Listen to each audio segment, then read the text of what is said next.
Hi സുഹൃത്തുക്കളെ, എല്ലാവർക്കും ഒരിക്കൽ കൂടി നല്ല നമസ്കാരം. അപ്പം അങ്ങനെ നമ്മളെ ഓണം പാചകത്തിൻ്റെ 2ാം ദിവസമാണെന്ന്. ഇന്നിപ്പോൾ നമ്മളെ പ്രസിഡന്റ് പറഞ്ഞത് എന്താണ്, എന്തെങ്കിലും ഒരു അച്ചാറ് അതേപോലെ ഒരു ഓലനും. ഇവിടെ നല്ല വെറൈറ്റി 2 അച്ചാറുകളൊക്കെ കണ്ടു രാവിലെ തന്നെ.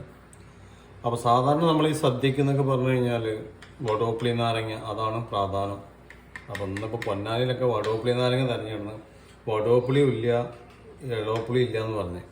അപ്പോൾ അതുകൊണ്ട് ഇപ്പോൾ തൽക്കാലം നമ്മൾ പപ്പായ വെച്ചൊരു അച്ചാർ ചെയ്യാമെന്ന് കരുതി.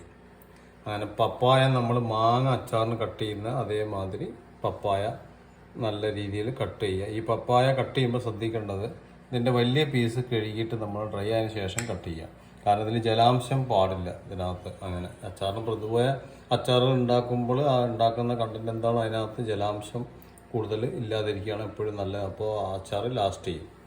അപ്പോൾ ഇതിന് വേണ്ടിയിട്ട് നമ്മളൊരു ചെറിയൊരു പപ്പായ പൊട്ടിച്ചെടുത്തിട്ടുണ്ട്. അതിൻ്റെ ഒരു പകുതി ഭാഗം എടുത്തിട്ടുള്ളൂ.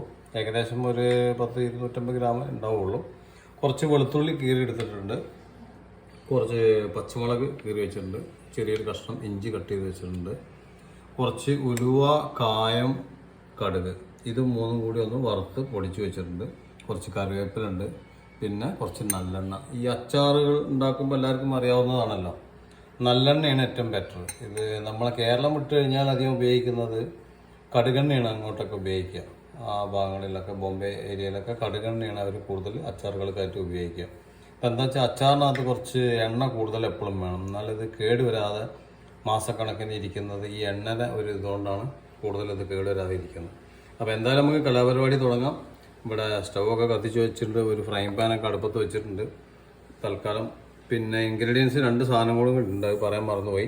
മുളക് പൊടിയും സുർക്കയും, വിനീഗർ, നമ്മുടെ വിനീഗറുണ്ട്. അപ്പം എന്നാൽ എന്തായാലും